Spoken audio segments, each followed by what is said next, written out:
Oh, what's up? What's up? What's up, Empire family? How y'all doing? Okay, my light just went out. By me just touching something, it went out. There we go. So y'all, I'm having noodles and a little mess of crab, crab leg. That I did at home. I didn't go out. I wanted to go out and grab me some, but I was like, nah. I still have some in the fridge, so let me get rid of those clusters and uh, finish them up so they won't freeze. Y'all might hear some noise in the background. Listen to Darius. You know, got church going on my radio.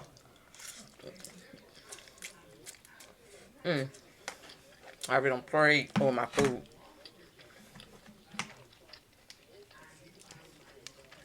I didn't get nothing. I didn't even get nothing to drink.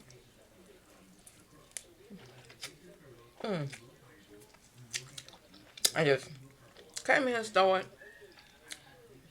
eating and recording. But I will shortly. So anyway, y'all, I'll be back. Voila, I'm back. I thought I had water. I don't drink the 4 bottles of water I had in the refrigerator. So anyway, y'all, I'm just coming out here to talk about some things that I done had to get done. I had to get done today, and I did it. When I do things in the morning, you guys, I try to have a set time to be finished. If I start at 9, I want to be done by 12. And I was done at 11:47. I left the house about 10. I left the house at 10:47 and went to the bank. And when I went to the bank, I had to get some things notarized. Knocked it out the park. It went well. Last time, last time I went and got something notarized, y'all.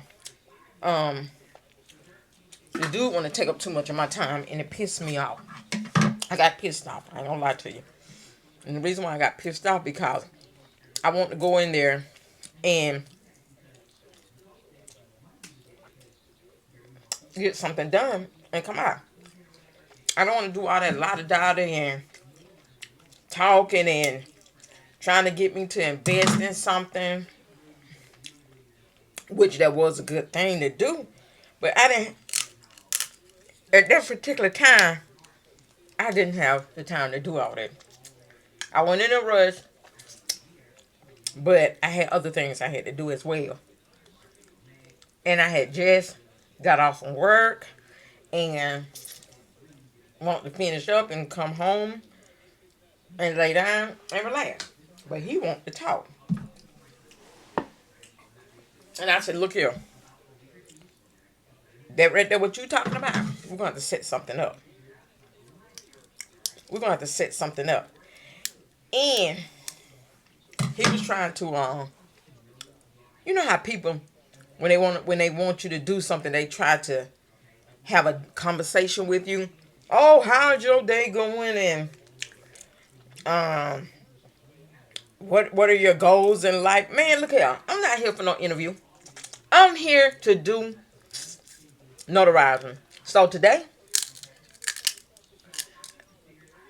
I had to go back and do it all over again. What him and I did. Because I forgot to put some things in my envelope when I sent it off. So the lady was so sweet and polite. She did, talk, but she didn't talk as much as he did. Okay? She didn't talk as much as that guy did. She didn't try to talk me into doing anything. She got me in there and she got me out. It only took probably about, it took a couple minutes. I filled out the paper because I didn't do the paperwork at home. I waited till I got to the bank, and that's when I filled out the paper in front of her. And I gave her my information, and she read over it, and voila, it was an in and out. It went so smooth, and the bank was not packed, you know. And then after I got done with that, going to the bank, Empire Family, I had to go to the post. No, I had to go to the library and get a copy of my birth certificate and my driving license. Did that. The lady that worked it there, she was like, no, I asked her. I said, hey, do I have to log into anything just to make copies? And y'all gonna say, girl, that was a crazy question. Just go in there and make copies. No, because things change so quick around here with this internet and with people following, the rules, regulation, and stuff like that, guideline, protocol. Things change so quick. So I want to do it the correct way, at least to my ability. That things were done right. And she was like, no, ma'am, you don't. She said, there's a copy machine back there. Do you know how to work it? I said, yes, ma'am. She was an older lady. I said, yes, ma'am, I do. I said, but if you can be so kind and do it for me. Because like she didn't have nothing to do, y'all. Like she was bored. And she, I gave her my birth certificate and my driving license, and it was a couple, like 15 cents, 10 cents or something like that, made copy. That was it. And I, stuck my little dollar in there and got my little copy and stuff. She made copies for me. She was like, how many you need? I said, just one. One of each. And she was like, okay then. And she did it for me and was done with that. All three ladies, from the bank to the library to the post office, was so hospitality. They were so nice. They were so sweet. They were so respectful. I didn't get the neck rolling and the eyes rolling and the breathing heavy and inhale and exhale. I didn't get none of that. I respected them. They respected me. We both said yes, ma'am, to each other. That's what Georgia people do. We raised like that. Grandma didn't play that. Huh? And what? Huh? What? No. It was yes, ma'am. No, ma'am. A ma'am. So, that's called being respectful. We respected each other. Got to the post office. Okay? I said, well, I said, Miss Ma'am, I would like to get a stamp. She said, of course, no problem. Stamp was like 70, 78 cents, something like that. She gave me the stamp. I gave her the coins. You know, being polite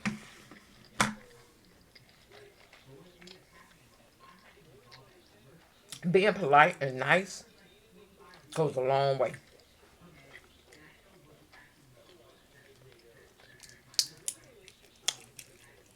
And this is not too bad.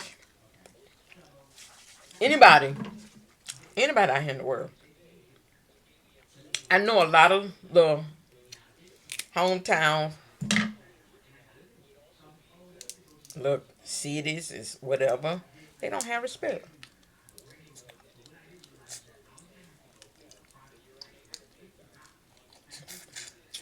I was told, especially like New York and New Jersey, those people up there was not taught to say yes, ma'am, and no, ma'am to their elders.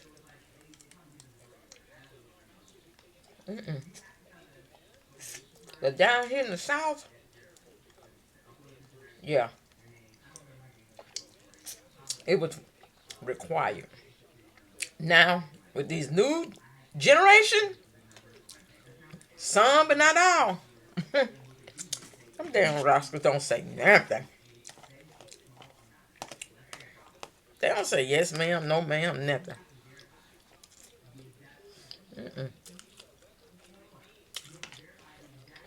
My crew.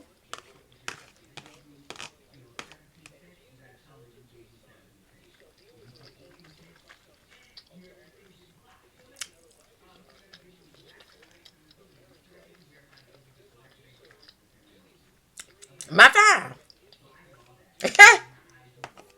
Respect. They would tell you, I would do an interview with them, they would tell you how I used to tat us up. Yeah. They tell their boyfriends back today. And my son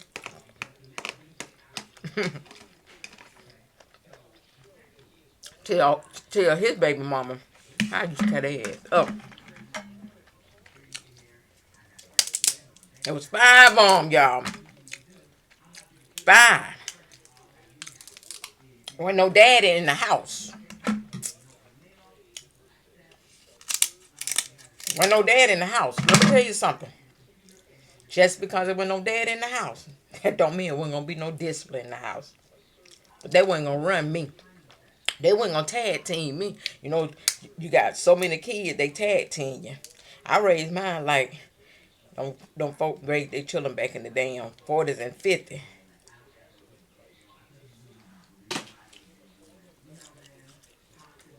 We went to church. When we went to church, they wore dresses. They ain't wearing no pants. Cause when I went to church, my mama didn't play. I wore a dress. Mm-hmm. My grandmama took her children to school. They wore dresses. My great granny took her kids to school, to church. I'm saying school, y'all, to church. They wore dresses. But now,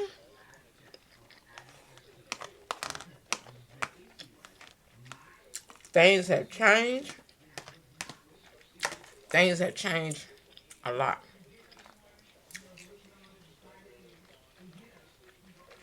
Mm. The code is now, come as you are. But y'all know back in the 20s, the 30s, and the 40s, and the 50s, and the 60s, dresses. You couldn't wear pants. And I remember as a little girl, y'all,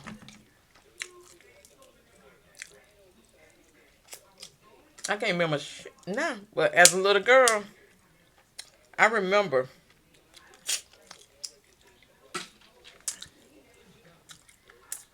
when I wore my dresses, I had the little hat go across and it used to tie under my neck. Yeah, surely did. I remember the church I went to as a little girl. We didn't have no bathroom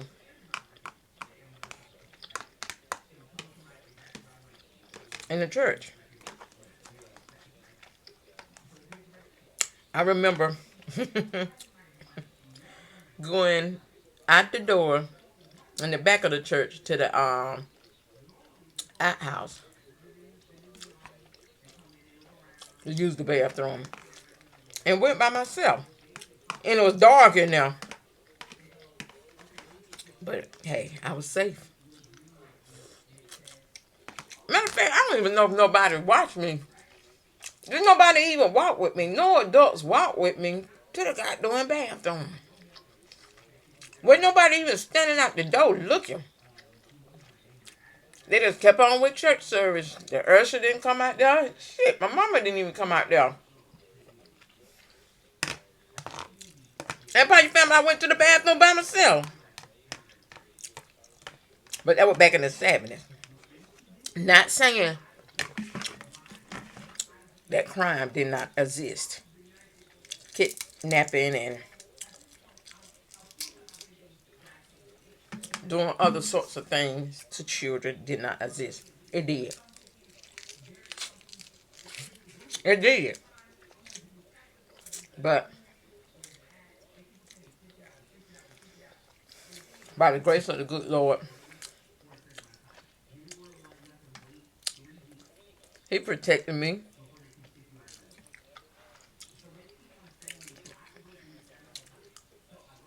My mama protected me. My daddy protected me. Oh my goodness, we ain't gonna even talk about my daddy. That's a different story there with my daddy. And I was the only girl. Shit. Man, that dude did not play about me. I used to hear stories from my uncle, which that's my granny's, my great great uncle. That's my granny's brother. How my daddy used to put me on his shoulder, and carry me through the neighborhood, showing me out. I probably like, probably like 10 months, 11 months, or something like that. And my dad used to walk through the neighborhood and take me walking. I remember that story. It was like your dad was so proud of you. That man loved you so much. He used to put you on his shoulder and take you walking in the neighborhood we lived it in. The neighborhood that's on my birth certificate, as a matter of fact. So sometime I ride through that. I rode through that last week. I rode through the neighborhood last week, sure did. And just looking at how things have changed over the years. How have grown. How they don't two things down and build things up. That neighborhood is not too much, not the same. It's still the same, but not too much. Development came in and did what it did. Some things still over there is original. Some things are not. You know? But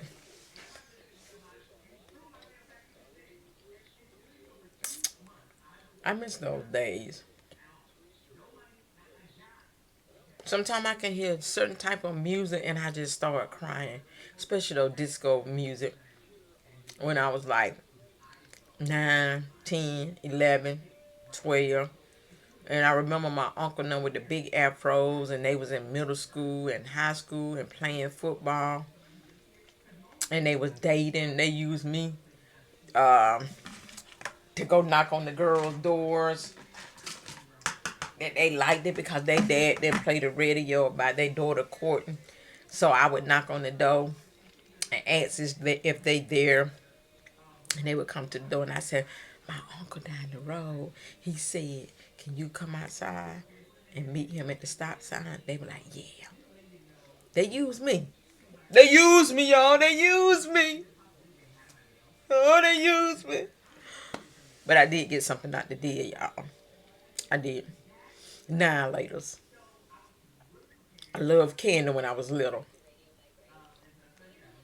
They would buy me green annihilators, the brown annihilators, and the yellow, the banana kind. Mm-hmm. And baby, the long one. The long one, okay? Not the little one like this here, but you get 3 in now. The long one where you got 10, 12. You get what I'm saying? So I didn't have a problem with going knocking on those girls' doors for them. Because I'm getting me some candy out the deal. 5 cent, nah, later. Or, what's the other candy, you guys? Lemonhead, Boston, the Boston candy.